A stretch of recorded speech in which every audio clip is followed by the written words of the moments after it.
Awesome. Well, we want to welcome everybody to Leadership Leaves Clues. And we've got two incredible people once again that Terry and I get the pleasure to learn from. And Terry, you want to just kind of give a little insight to everybody on kind of why we created this and what our intent is? Absolutely. You do that so much better. Absolutely. You know, now more than ever, the world is starving for leaders and any organization. And what we want to do, and the intention of doing this almost semi-podcast kind of thing, is to be able to interview people that have been successful inside of our organization in the team leader role and in various places on the opportunity map. And the real focus is looking at what successful leaders look like that came through the team leader seat and what they're doing now, we've even gone into what some of their future goals are now, that kind of thing. So it's just kind of, it's a passion that we feel like we're able to do this and then give this back, and possibly even find people that haven't raised their hands yet to even inquire about this. So if there's anybody that eventually watches these, we want you to go, maybe I should be raising my hand and talking to someone locally about what this team leader seat looks like. And we've even got operating partners that are using these videos as their tools with the candidates that they've got now in process, and having them watch and saying, what are you learning by listening to these leaders that have come through this seat? And it's been fun on this end to listen to that conversation. So it's actually a support, and hopefully to make the team leader role be sexy again, and get everybody to want to raise their hand and say, I want a part of that. Yeah. So that's what we're here for. Cool. Totally cool. And so today we get the honor and the privilege to hear from two amazing individuals and leaders in our company, Anna Gibbs and James Shaw. And so thank you guys so much for taking the time out of your busy schedule to join us today. And I want to just start out, what I'd like to do is if you can just give a Reader's Digest version of who you are and when you joined Keller Williams, and what you've done since the team leader role. Okay. So you can talk about when you were the team leader, and but then where you're at, all that good stuff. So I'm going to do ladies first. Is that okay, James? Please, let's do it. All right, Anna, why don't you go ahead? Well, thank you. Thank you for having me. I started as a team leader in September of 2012. Before that, I was doing consulting and coaching, a little training with a few market centers in our region, in the tri-state region, for about 18 months before that. And through that, that's when I met Rosemary, who's on the screen here this morning. She invited me to talk to her about the team leader position. And I was in that role for almost 8 years. In the process of being the team leader, we took the market center from about 46 agents to a little over 200, incubated another market center and launched that out. And then that earned me the opportunity to be the general manager and partner with Rosemary on a different level.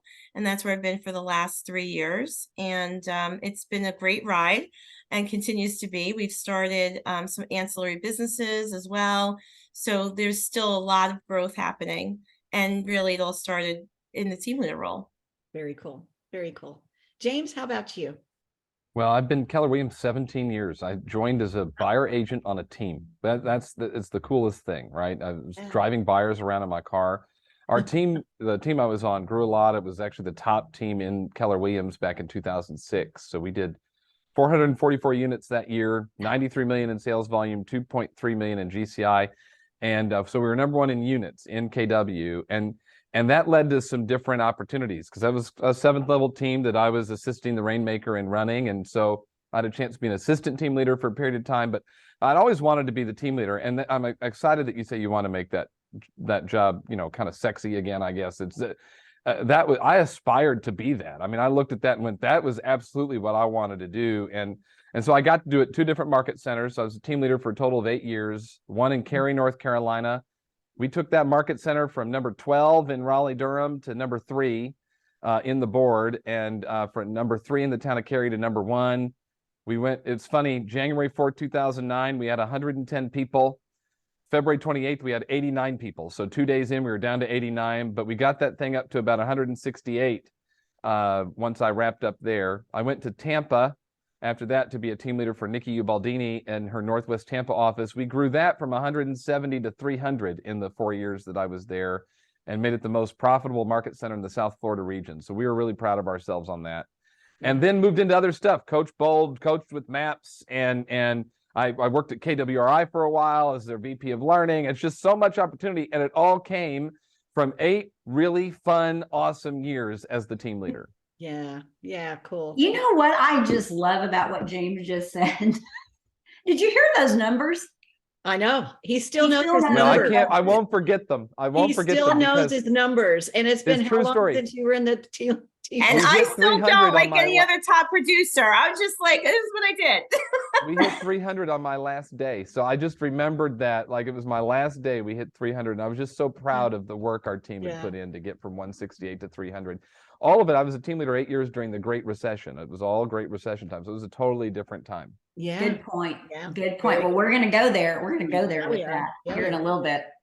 So, James, you kind of made reference that you've been an ATL, but you always wanted to be the team leader. What attracted you to the role to begin with?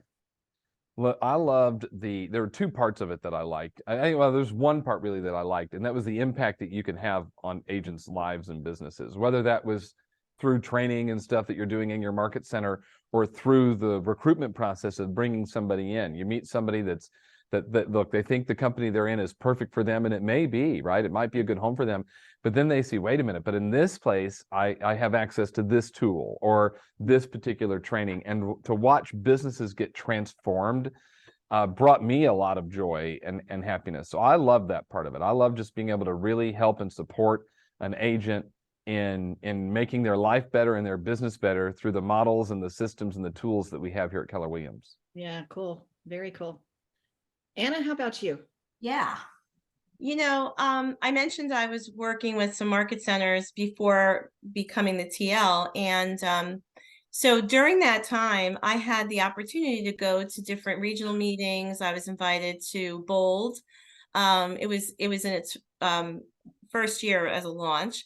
I was able to go to family reunion. I think I went to 2 family reunions before I actually went to the family reunion where I was a TL. Mm. And I was doing some coaching and consulting at a time where we didn't really have a PC program. So I just really connected with the team leaders because that was the role that I knew I could learn the most about the company, the agents.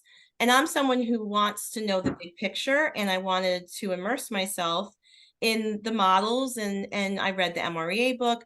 So when I went to events, I was shadowing the TLs. And so I would go into the breakout sessions and I would, be a part of that training. And I have to be honest, even though when the opportunity showed up at that moment with Rosemary, there was some things going on in my life. We weren't sure if my husband was going to be transferred. So I wasn't even sure if I could take the job. But regardless of that, it was a dream come true because I really had always thought that role was an opportunity to, like James said, impact other people's lives. And coming from contribution is one of my top values. But, coming from a coaching background, a business background, the things I was hearing and learning, I thought to myself, how fortunate to be in a role where not only you can make an impact and get results, but you're learning the equivalent of an MBA in the process. Yes. Yeah, absolutely. And that was really, spectacular. So without really setting my sights on it, I knew I would have loved the opportunity. And so when it showed up, I was, excited to get into conversations about it. Very cool. Very cool. Both of you have kind of alluded to this question, and yet I want you to go a little bit deeper if you can. And how did this role really fit in with your purpose? And maybe it's purpose, maybe it's your mission in life, however you want to identify that. And either one of you can start on that one. How did it fit in? Go into detail on that. I mean, I had said that I felt like everything I did personally and professionally prepared me for the role, and yet I wasn't prepared at all, which is when you know that it's a life-changing opportunity, right? When you know that as excited as you are, you're just as scared too, because, I knew that I had a lot of the skill set and experiences, but I also learned very quickly I had to come in with an empty cup and be able to learn things too. And so for me, it was a lot of the things I was used to doing, leading, business development, coaching, some recruiting. But I also love to learn and grow and challenge myself. So I quickly saw that that was part of this role too. And that just, you know, it all speaks to me. And for me to be a part of something that you can say you had a hand in growing and be significant in the process, that's what leads to success. So, you know, without knowing how I was going to get there, I just knew that this was an opportunity of a lifetime, really. Cool. Cool. That's great. James, Yeah, I think I've always loved to create stuff. I was a TV news producer before I got into real estate. So every day I'd get up and go put I a didn't news- know That that. does not I did surprise not me. know that Yeah, either. yeah, yeah. Not know Yeah, that's what I that. did. I produced TV news. Who knew that I'd still be using that stuff today, right? It's Right. funny how that works out. But I produced TV news. So every day I got up and we started from scratch and created something, and then it was over. And that's kind of like a real estate agent's business. Every year you get up and you go create a business, and then the end of the year comes and there's no like parade or anything to tell you did a great job. You just start over again. Mm. What I loved about the team leader role and what that got me excited about was I like being a resource for someone. I like to be somebody that they can trust and get help with. And so I don't have all the answers, but you know what does? Like this book right here that we didn't even have when I became a team leader. This book Right. came out while I was a team leader. Right. Okay, so Shift is the book I'm talking about, or The Millionaire Real Estate Agent right here. This is my original copy, by the way. This is what it comes apart now. Like it's really Yeah. cool. So Yeah. the thing about this is what I know. Like this is the model on how to run your business. Yeah. But most of our agents don't read it. They're not super interested in reading it. It's the, you know, they're not sitting down and looking at it. But you know what? If they came to me and went, James, I am trying to figure out how to get a better conversion out of my database. How do I do that? Then I can go, well, let's see what the book says, right? Let's go in the book and take a look and walk through it. You know, I'm laughing because I mean, mine's just a little out of reach. It's right up here on the shelf. And that's the thing, like as a TL, you knew, well, any of us still as leaders in the company, you have to have your tools with you and you have to have your Yeah. resources available. Yeah. And, you know, my book is so like coffee stained and dog-eared and Yes. different color Yeah. highlighters in it, my Right. notes from coaching agents. And yeah, that's so funny that you could just grab it because I was thinking the same Well, thing. it's always right here. This is what I do all my stuff with now. The point on that is, look, I think a team leader's job is to be that resource Yeah. to help agents have better lives and better businesses. And the tools are all around us. So I went to a mega camp. I don't know, I've been to 17 mega camps, but there was a mega camp where our CEO at the time was interviewing some of the top team leaders. And he said, if you want to be a great team leader, you need to be a student of the company. You just need to know what our tools are, what our systems are, and what it is that we have. You don't have to be an expert. You don't have to have all the answers. Just know where to go, know where to send people, know where that is. And that's basically what I did, which is why 2 years ago, when Jay Papasan told me that I know Shift better than he and Gary do, I felt really good, right? Because I can tell you what page number something is on because I've been in it so much. And so that becomes a resource for your people. And then here's what happens from that. They don't go anywhere. They don't go anywhere because they know that that other resource doesn't exist anywhere else. And then if I step out, which I have, I've stepped out of the role twice, they still don't go anywhere because we never recruited them to me. We recruited them to these things. We recruited them to this book and our models and systems. And so the next team leader who comes in knows those things. Yeah. So for me, it took a lot of pressure off. Yeah. I don't have to have all the answers, but I just need to know where to go. And I love helping people solve problems by pointing them to the right places. And so that's why it fit in for who I am. So James, just curious, I'm sorry, Terry, did I? No, I was just going to say, I think there was some passion and purpose A little bit. in Yeah, those last two a lot of answers passion. from both Anna and James. Yeah, a lot of passion and purpose. And, you know, in looking at that, James, would you say that that was the one thing that you did really, really well as a team leader, was to be that resource and to recruit them to the tools? Yes, and I'd say then the next thing would be to leverage team meeting is the way to do that. I wanted to I wanted as a team leader to create an environment that was so attractive to people that they couldn't imagine themselves somewhere else. And so there were really two ways you do that, in my opinion, a couple of ways. There are probably more than two, but there's a couple of ways you do it. is have amazing energy inside of your office. That just one that, and they would joke, because Nikki Baldini owns 3 market centers in a region, and they would talk about how her 3 offices all had a kind of a different feel. Yeah. But the feel of our office in Northwest Tampa was, this is where you went if you were going to build a business at a high level. Like, we were having business-minded conversations, but they were still fun. It didn't mean they weren't building business the other one, but that was the first thing you thought of when you thought of the Tampa Properties office, was this is where you went because you were going to go follow a model and go build something awesome. And I like that. That's what I wanted. And so the way we would do it is get as many people to team meeting as we possibly can, because that was the easiest way to get information out, interview the people who were doing it at a high level, and show off kind of what we were doing and what we have. So I think the things I did well was knowing the book, but also running the most amazing team meetings, that they could possibly have in our market, so that people felt like they had to be here, because if they ever left, they would miss out on that. Yeah, that's so cool. I love what you said there, because basically what you did, you created, you were very clear on what you wanted to be known for, and you created that as a culture. Yeah. I was getting ready to say that exact same thing. It's clear what you wanted to be known for. Yep, absolutely. How much of that, James, was driven by the OP versus you? Well, my OP was involved if we weren't hitting the goal. That was it, right? So I'm meeting with Nikki on a regular basis, but she offered a ton of autonomy, which was totally earned, right? If I wasn't doing my job, then it was going to be a different story. When I started coaching Bold, in addition to being a team leader, like I did Bold for Anna, so I would do Bold Monday and Tuesday, and I was in the market center Wednesday, Thursday, and Friday. And Nikki said, this will be fine as long as the market center is hitting its goals every month, but once it stops hitting its goals, you're going to have a decision to make.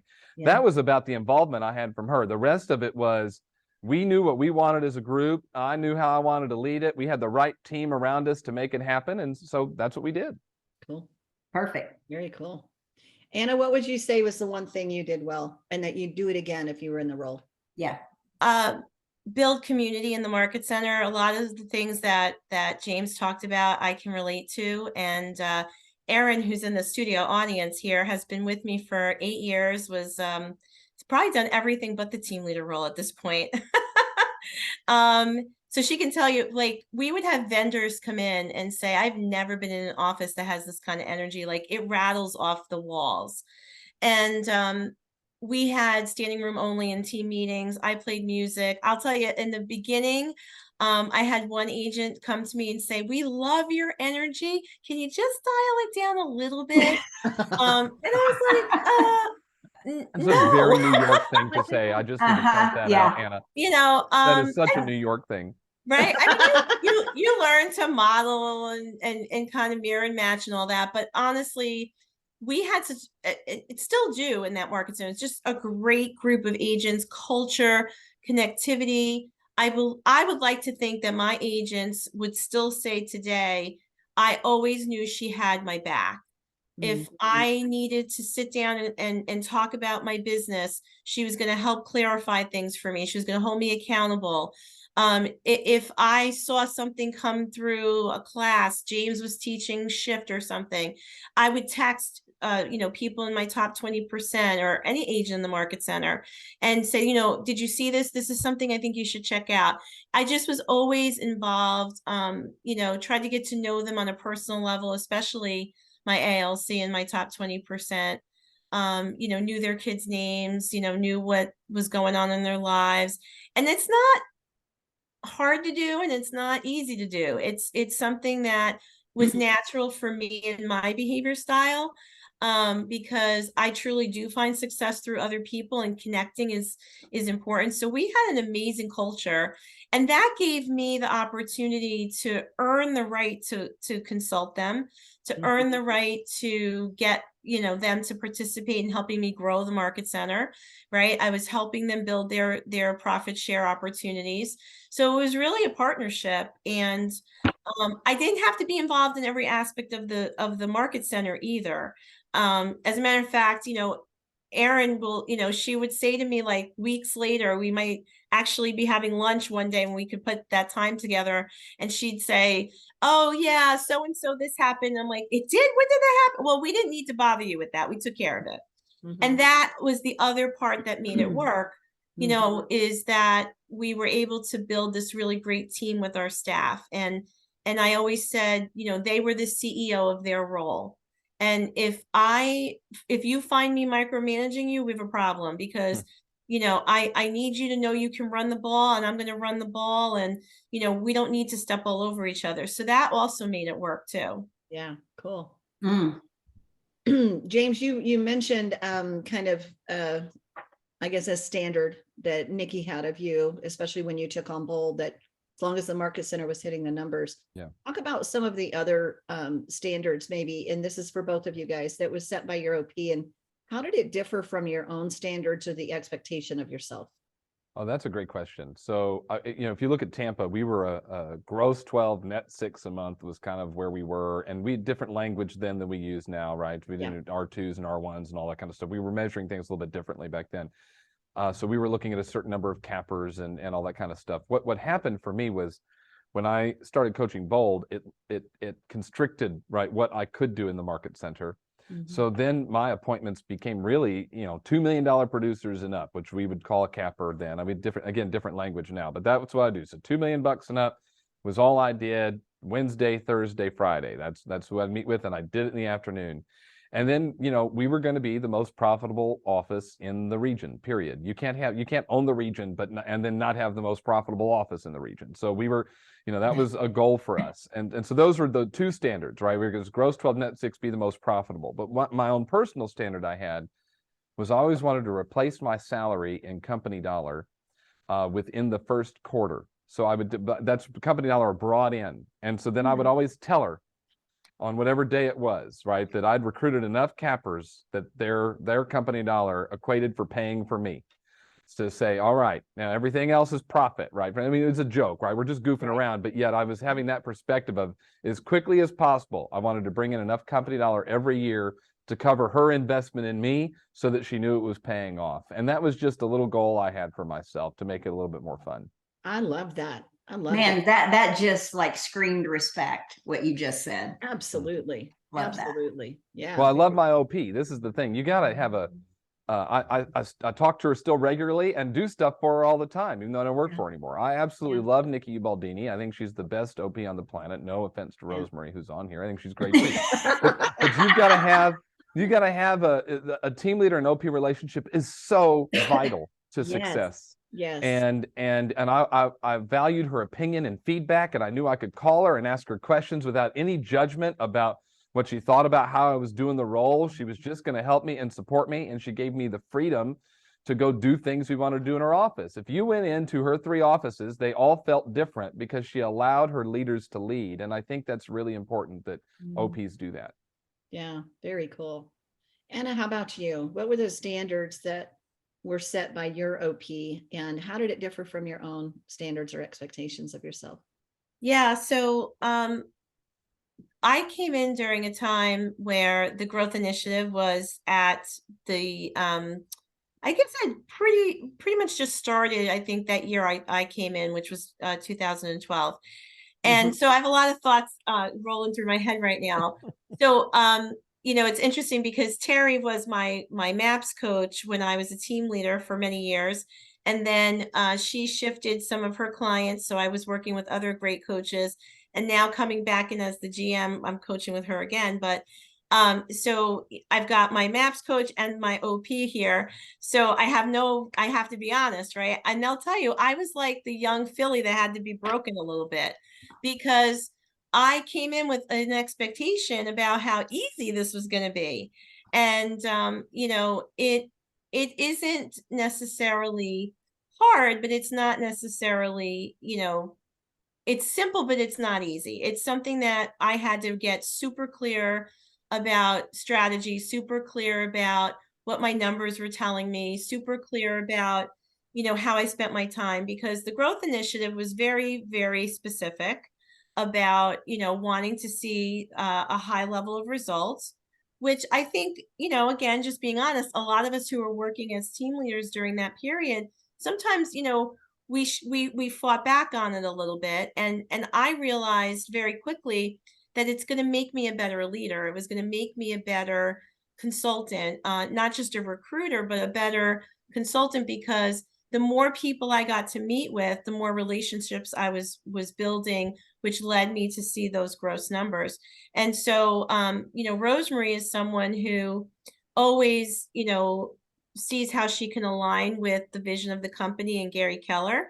So that was our mission at that time. So we were both on the same page with it. And we were both, you know, looking to see the market center grow. And, you know, similar to what James was saying, I'm very fortunate that I still get to work very closely with her. And I've earned the opportunity now to be a business partner with her on a different level. But I have to say, even from the beginning, Rosemary always treated me like a business partner.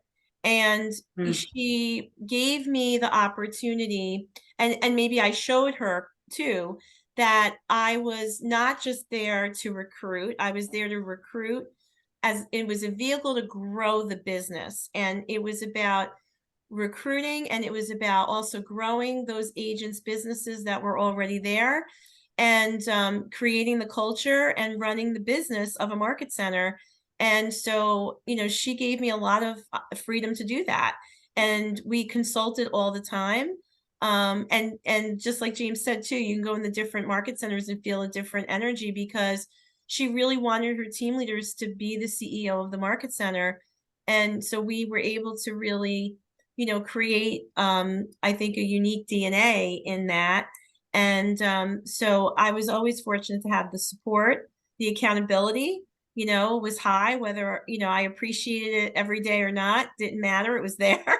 Yeah, yeah. It definitely proved, you know, where we got results. And I mean, we took that market center, I came in after the market center was a year old, so it was the beginning of year 2, and we were like number 14 in market share. And we were struggling to be profitable. And so by focusing on what we needed to do and being accountable to the goals, we grew that market center to a point where I was able to then start looking at growing a third. So, you know, it made me a better leader at the end of the day, for sure. I love that. You know, it's funny because I'm listening to you guys, and I'm hearing things like being an MBA, you both were 8 years in that one particular role, period, end of statement. Yep. And I'm thinking to myself, you know, you can go back and you can think of all the things that you did really great. And, you know, it seems like when we do these interviews, I'm the one that gets to ask this question. So I'm gonna frame it correctly, right? These are all the good things that we're talking about and all the things you would do over again. And yet we all know that every great leader fails over and over again. And every great leader encompasses challenges over and over again. So if you were to tell your younger self what you would never have done in the team leader role, like, what would I never do again as a team leader? What would that thing be? Well, I'll tell you, it was I was very green and had a lot to learn about what it meant to leverage and lead through other and succeed through other people. So it was, you know, I got very passionate and wound up, which is probably not surprising to anybody, about us, you know, we're going to grow the market center, we're going to help our agents' business grow. And there were times I did that not in partnership with our team, right? With our director of first impressions and our MCA and our productivity coach. And it was just, let's go or get out of the way. And that caused, we lost some talented people because of the way I led that group. So that took some time for learning. And that would be a spot that both the OPs, Linda Fair and Nikki Baldini, really invested in me to learn how to bring them with you, right? Just these people want to be here, and they have the same goal you have. So how can we work more as a team? And I reflect on it now. I'm much better at it now than I was back then. Thanks to those experiences. But I think team leaders do this a lot. They just want to get in and go, and we forget about the other people with us, how to utilize them best, understanding that maybe their natural behavioral style might be different than ours. And so, you know, when we are passionate about something, it may not be received as passion in some ways, and different things like that. So just really understanding how to lead the rest of that team with you and bring them with you and succeed through them. Oh, you know, James, I love that you said that, because if there's anybody's, the biggest challenge I would say in every leader is their calendar, right? and what we get to choose to say yes or no to every day. And I had a coach once, just from a personal experience, that said, Terry, do you realize that you're robbing the people around you of their greatest gift, their biggest area of service? You're robbing them of doing that because you're not letting them doing it for you and with you. And that's when that really impacted me and made a big change about leverage. So I love that you shared that. Anna, what about you? What would you like go? I would tell myself not to do that again. What would it be? To listen to the story in my head. Because I think that, like, for instance, it's easy to make assumptions, why an agent is or isn't responding to you, why they're not joining, why they're not succeeding on a different level. Like, we can create a lot of stories. And I think, I come from a background in coaching, yet in the last 10 years that I've been with Keller Williams, I've so upped my game as a coach. And really, I just think asking powerful questions. Mhm. So, you can't make assumptions about anyone's behavior or mindset. And, we just have to always be in curiosity. So I think if I could have done that sooner, I think that I might have seen results faster instead of making any assumptions or listening to the chatter in my own head about why something wasn't, coming to be. And that's the first thing that I thought of, and still what I think of when I hear that question. I love it. That is a great way to answer it, because what we believe in our head is what comes to fruition. Yeah. So we have to constantly believe in that. Here's, you guys were both in the team leader role about 8 years. One of you came from, let's call it, outside the real estate industry. One came from inside the real estate industry. And it's funny because on these sessions that we've been doing, we've got a little bit of both of that. So we're hoping that everybody is listening to these sessions and saying, these are the attributes that we're seeing show up, right? These are the attributes that are showing up. So for people that don't understand, like even the makeup of a market center, there is an operating partner that creates the vision and holds that vision accountable, right? And they hire the leader, the team leader role, to carry out that vision. And sometimes we throw out the CEO language, and sometimes we call it the president or whatever we want to call it, but we tend to throw that out.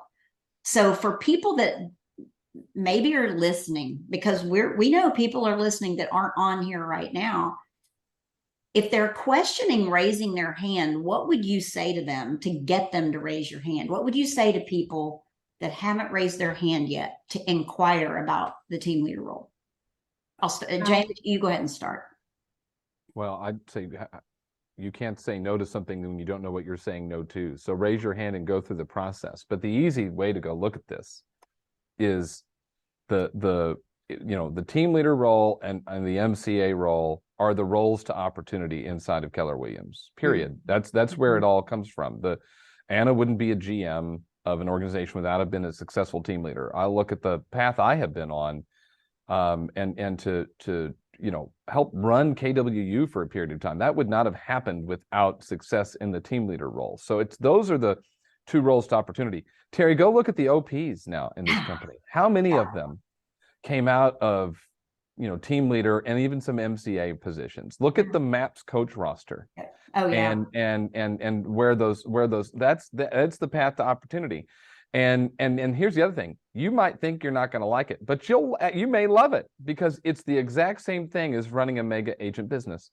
You're going to lead generate regularly. You're going to add value to your database, if you will, and connect with others and help them succeed and reach their goals. That's what you do as a mega agent. So, I'd raise your hand and go through the process. The 8 years of being a team leader were 8 of my favorite years in Keller Williams. And then I have joked, the best job title in all of Keller Williams is former team leader. You cannot be a former team leader until you've been a team leader. So go and raise your hand and have a shot at it, so that eventually you can have the best job title in Keller Williams, which is former team leader. I love it. I love it. You can't be a former team leader until you've been a team leader. That's right. And probably for more than 1 year even, right? Yes, that's right. Okay. Well, I mean, between the two of us, 8 years, that's not 16 years between the two of us, rather. That's not real common. But once you find your spot and you're with the right OP, you could be there a long time, and it is so rewarding. Been there, done that. Yeah. That's right. Yeah, I mean, even the day, when I Rosemary and I started talking about what was next for me, it was like, oh, I have to leave the TL role to take on the next opportunity. Okay. And listen, I would be lying if I didn't think about it every so often. It is an amazing opportunity. And I'll just say that if you have this inkling, if you have this feeling like you think you want to raise your hand, well, you've got to follow your gut instinct. You obviously have a desire and you should raise your hand. It is the most amazing opportunity. It really is. And yes, you'll probably hear things like it is the best job in the company and it is the hardest job in the company. And like I said, what doesn't scare you is not a big enough opportunity. So it can be scary too. And yet it is a gateway to so many other things. And the personal and professional growth I've experienced in that role, I could have never gotten that somewhere else. Really, I just don't think so.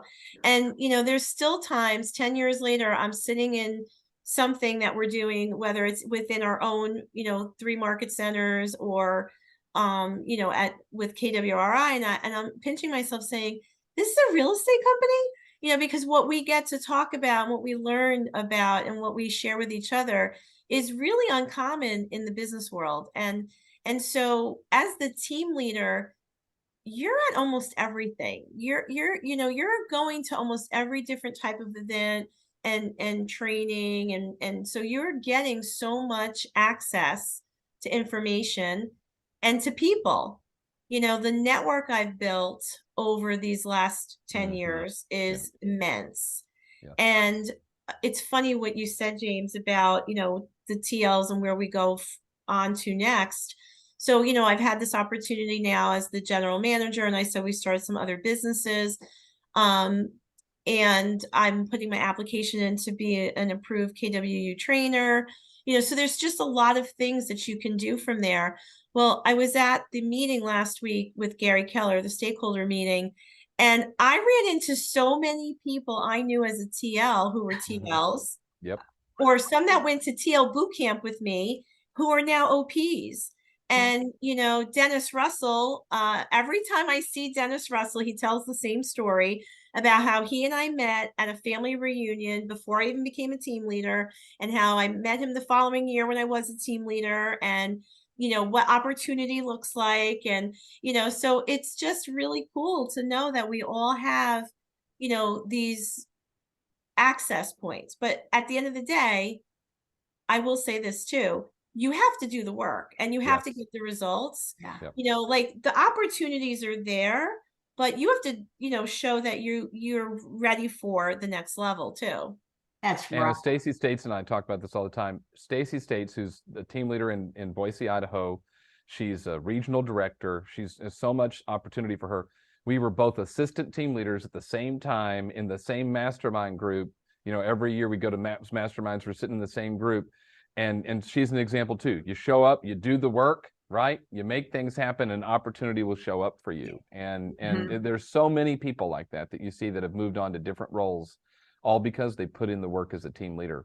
And the other thing about this too is as we grow and move up or along, we bring other people with us too. There are people within our market centers that have been with us for a long time that have grown as well, and that's exciting to watch. And it's exciting to watch the agents, and I don't have to say a word, but I know, like, I can look around some of our market centers and I could see that agent that I remember who came to my career night when they were thinking about getting into real estate, and now seeing what they've created for themselves.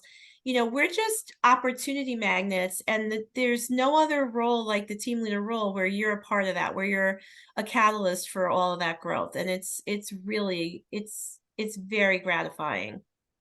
I'm going to ask this question, and this is going to require a yes or no answer before I give you the last question.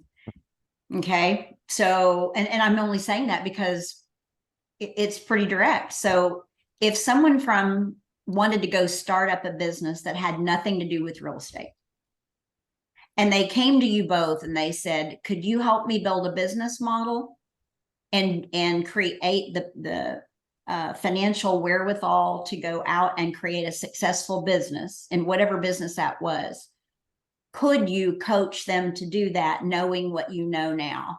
100%. Yes. Yeah. It's the same. You just swap out the word real estate agent Yeah. and just put in whatever the business is. It's right here. That's your blueprint. That's your blueprint for building any successful, sustainable business. Exactly. So having the background in business development that I had, and coaching and working with a lot of salespeople and entrepreneurs, I was given a copy of that book in, I think, 2010. So 2 years before I got into the TL role. And I remembered going through the book saying, this is a real estate company? Like, I can't believe that they are teaching business foundations, you know, and entrepreneurism. And so absolutely. And I'm better at it today than I was 10 years ago. I could coach any executive on any level company, any size company, without a second thought. Okay. See, that's why I wanted everybody to hear the power of an MBA is that what you've learned isn't just staying in this industry. This industry is going out. In fact, our industry is creating other industries because of the power of real estate. That's how big this opportunity is. Now I have one more question. And this is usually the one that we ask everybody at the end. So we're in a different market, right? We're not in a collapsing market or anything like that. You know, for goodness sakes, I came in the industry when interest rates were 16%. So this is nothing compared to what we've been through. Like James, you mentioned when you came in. Yep. So taking today's market into consideration and who we are and what the real estate industry looks like, what would you tell everyone? If you were team leader today, what would your 3 top priorities be? What would your 3 top priorities be? I'll just start and say, first of all, your job just got a lot more fun.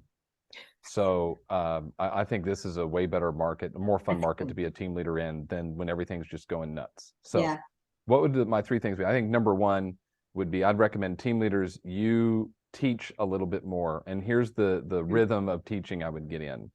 I'd teach 1 kind of full day course a quarter. And if you were to chunk those out, it's the 3 books and then business planning clinic. So MREA, shift, the 1 thing, and then a business planning clinic. Q1, 2, 3, and 4.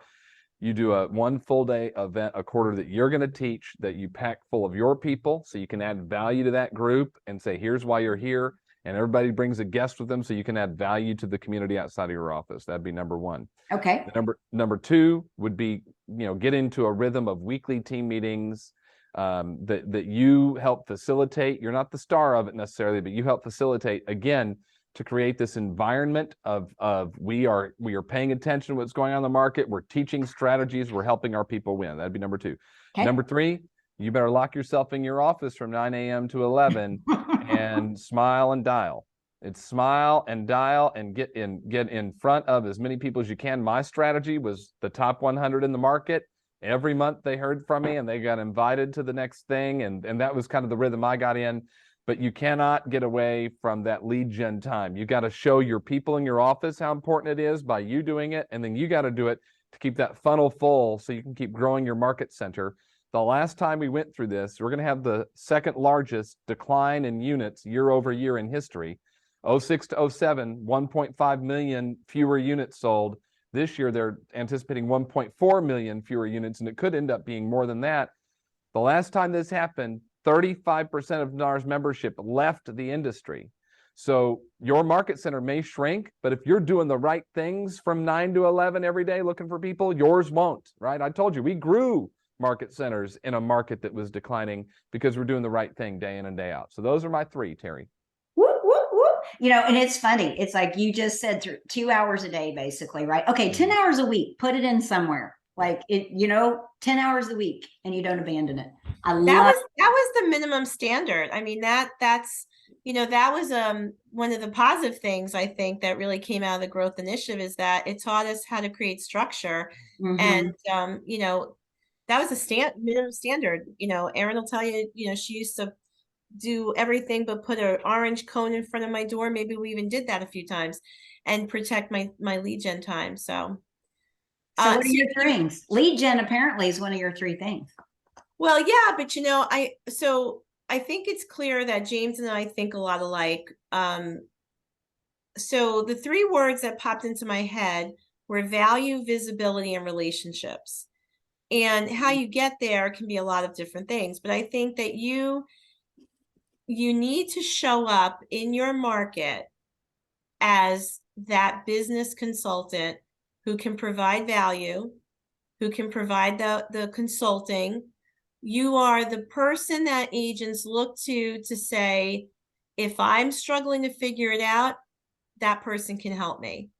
That person and the team behind that person and everything that the market center offers. And so in other words, I want to make it clear too, I'm not saying that as the team leader, you become the life preserver yourself, because that's not a good place to be. You can't be the most important person in the market center, because you will burn out and you will not be providing value, and you will not give your leadership team an opportunity to stand in their own power and show them, you know, the value they bring. So you just have to be the gateway to it. Okay. So I want to make that clear, you know, like you are the gateway to, this is the place that I not only find safe harbor in this crazy market, but this is where I can grow and thrive.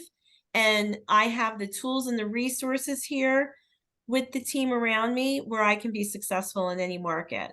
So you just have to figure out, and I think today you have so many tools now, right? As a team leader, social media, videos, like all these great ways to show up and be the voice of that value, and to, you know, get agents' attention. And you know, I think if you're providing enough value and you're in relationship with people and you're focused on your lead gen time, they want to talk to you. When you're making the phone call, they're going to want to talk to you. The You said best something thing about that ever tools. happened one day as a team leader, I started getting this when I would call. I was waiting for you to call me. I knew you called so-and-so in my office and you haven't called me yet. I'm so excited you called. Yes, I would like to go for coffee. I didn't even say anything but my name. Like, that's what you want to get to, that point where they're like, that's the place I want to be. Perfect. Well, and I would just want to add real quick about the tools. Look, there's so many things available to a team leader now. Again, I was team leader before Bold and before Shift. So just imagine your world without the Shift book and without Bold. It was a totally different time. And now you've got so many tools. You got Command, you got all these things. Study them, learn them, right? And then help your people see the value in them. Yeah. You know, I said a little while ago that, you know, a lot of times you hear the team leader role is the best job in the company, or it's the hardest job in the company. Well, you make that decision for yourself. And if you're putting your time and energy on the right things for the right reasons, it's the best job. You are, you know, a vehicle for opportunity. And it's just a matter of putting the right priority on things. And for me, it was, who can I help today? You know, and you know, the person that I don't call today maybe was the one that needed to get my phone call. You know, they needed someone to talk to about what's going on in their business. So, you know, by putting your energy where it belongs, you can make such an impact in this role. Yeah. Absolutely. I love it. You guys, is there anything you want to add before I kind of wrap it up? If there's anyone that has questions, if you want to like raise your hand or put them in the chat box, we can do that. But is there any closing statements you would like to make, James or Anna, before we just go have fun? Just go have fun. It's a fun role. Make it have fun with it. Have a good time, and go change some lives. Yeah, I love that. You know, I had so much fun doing it, and it is just awesome when you can see, you know, the energy in your market centers. So yeah, just like I said, if you have an inkling, do it. Yeah. Okay. This is exactly why we're doing these. We want people to hear that, right? So, thank you guys so much. Debbie and I know she had to jump off, but we so appreciate the time that you guys put Thanks for into doing this, delivering this. Well, no, Anna, thank you. And I should have said this at the top. This was Anna's idea. She's like, Terry, we need to get people excited about this role. Why don't you do some interviews? And then it went from there. So we thank you for Anna and her accountability and the idea to do it. Sure. Is why we're doing it. So thank you, Anna. Yeah, well, thank you. This was great. Appreciate you both. This is fun. All Thank right. you. We appreciate you. If anyone on these Zooms has any questions, feel free to reach back out to us, message us on social media, wherever you're seeing this from, whatever platform. And we would love to get you connected with whoever you need. Yeah, and I just want to say too, Terry, like if anyone's watching the videos, any one of us who have, shared our experiences and talked on the series would welcome your call or email, if you just wanted to have the ability to chat a little bit one-on-one about your thoughts and ideas or concern or whatever. That's what this company is all about, is the ability to connect with each other and share and come from contributions. So yeah, Perfect. I hope it inspires some of you. It inspires me. So thank you. All right. All Thanks. right. Kate. So Thank good you, to see guys. you. Bye. Thank Thank you. you. Bye, everyone. Bye.